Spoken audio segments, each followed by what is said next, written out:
There is a photograph on my dresser. I pass it every morning.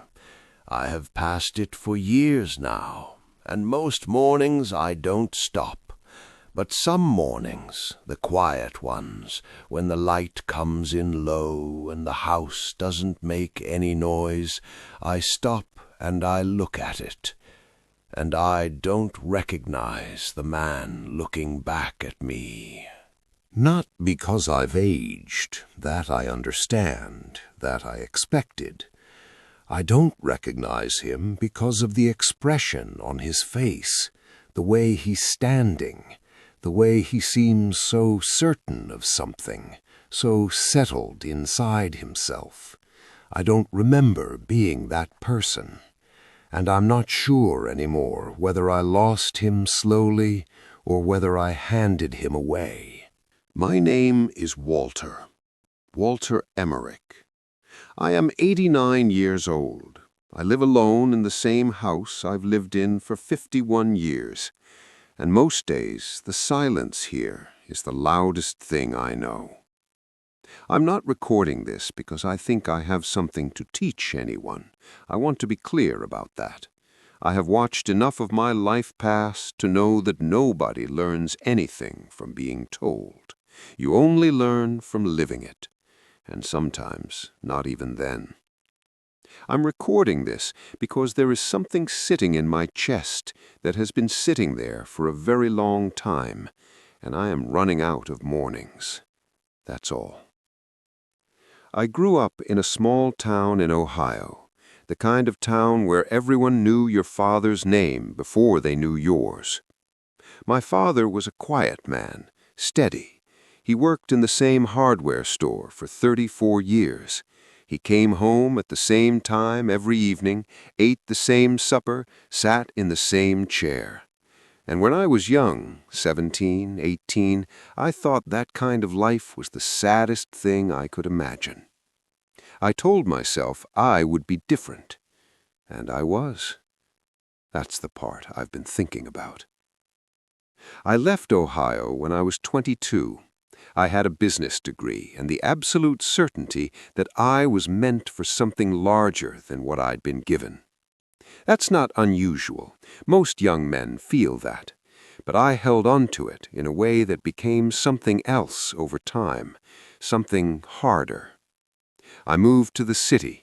I worked in finance, then in management, then in a consulting firm where I spent the better part of 2 decades telling companies how to become more efficient. I was good at it. I was very good at it. And every time I got better at it, I became a little less like the person in that photograph. I didn't notice. That's the thing I keep returning to. I didn't notice. I married Eleanor in 1961. She was 24, I was 26. We were married in her parents' backyard on a Saturday afternoon in June, and I remember standing there, under that oak tree, and thinking that I was the luckiest man I had ever seen. And I was. I was exactly that. Eleanor was the kind of person who remembered everything. Not in a sentimental way. She wasn't fragile about it. She just held things carefully. She remembered the names of the nurses when our children were born. She remembered what song was playing the first time we danced. She remembered the things I said without thinking, the small promises, the offhand moments. I didn't understand for a long time what a rare thing that was. I thought it was just how she was. I took it the way you take the weather. You don't thank the sky for being blue. We had 2 children, a daughter, Patricia, a son, David. By the time they were in school, I was traveling 4 days a week, sometimes 5. I told myself it was temporary. That's what I told Eleanor. That's what I told myself lying in hotel beds in cities I can't remember the names of anymore. It wasn't temporary. It became the shape of my life, and eventually, the shape of my life became me. There was an evening. Patricia must have been 9, maybe 10, when I came home after 11 days away. I remember opening the front door, and she was sitting at the bottom of the stairs in her pajamas, and she had waited up. Her face when she saw me. I remember that face. I bent down and I hugged her, and she held on longer than usual.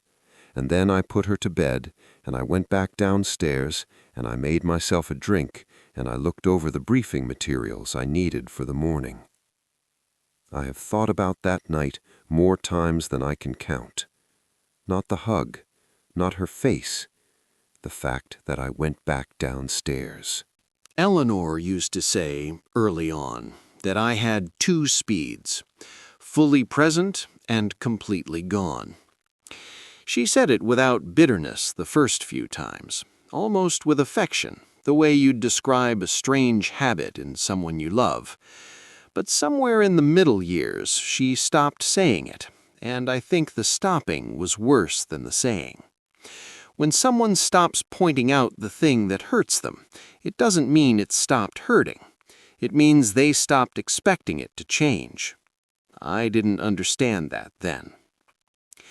The consulting firm made me a senior partner in 1979.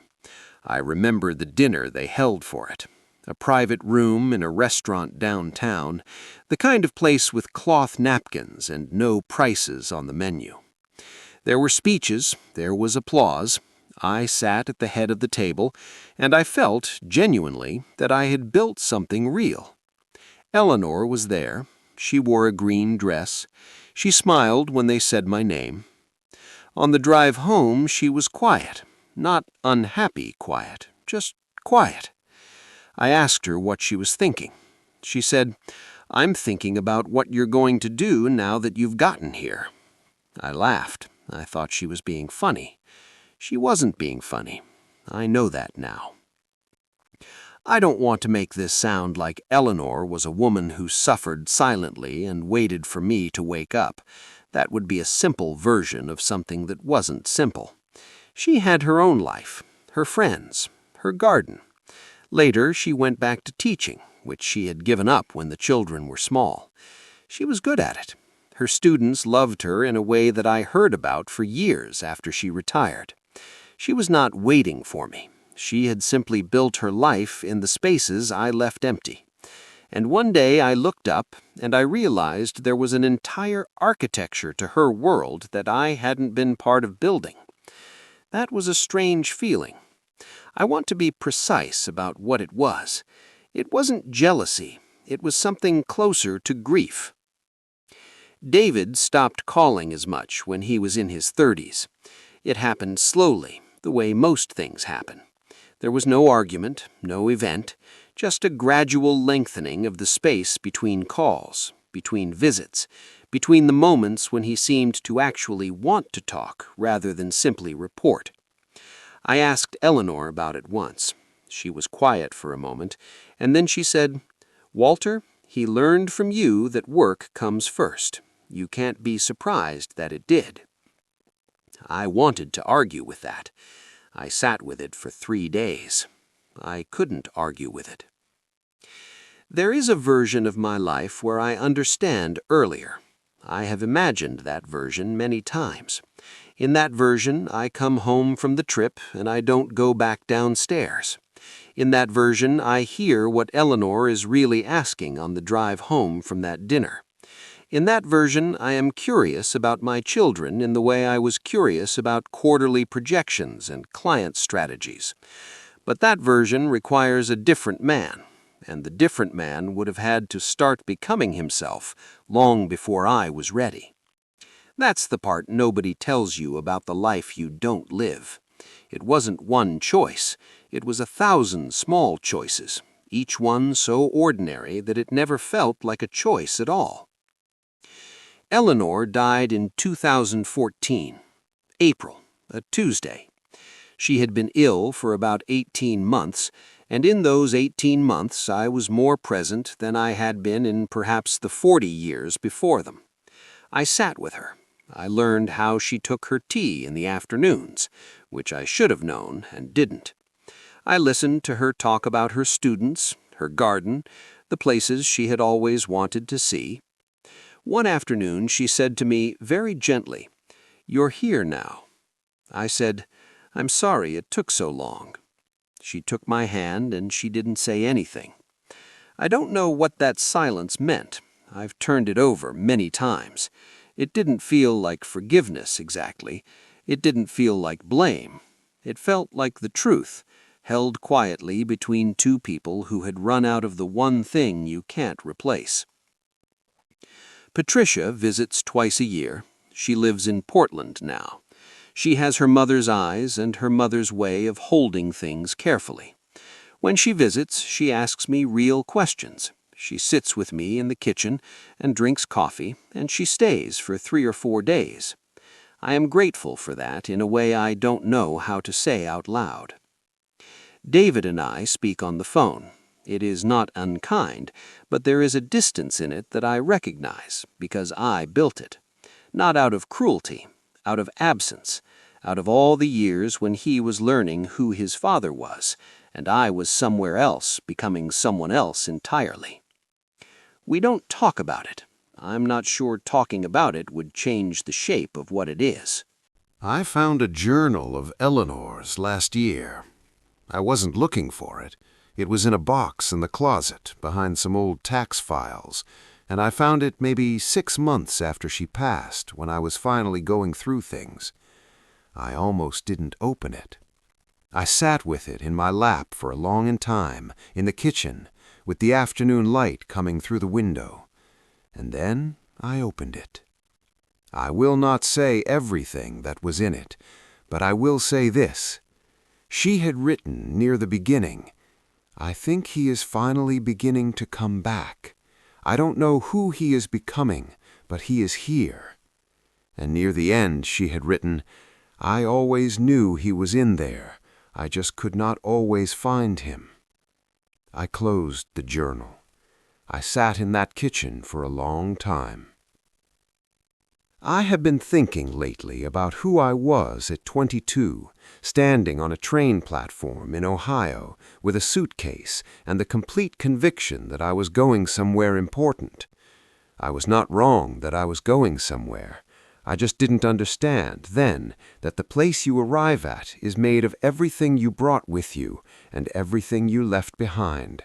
That you cannot build a life out of ambition alone, the same way you cannot build a house out of only one material.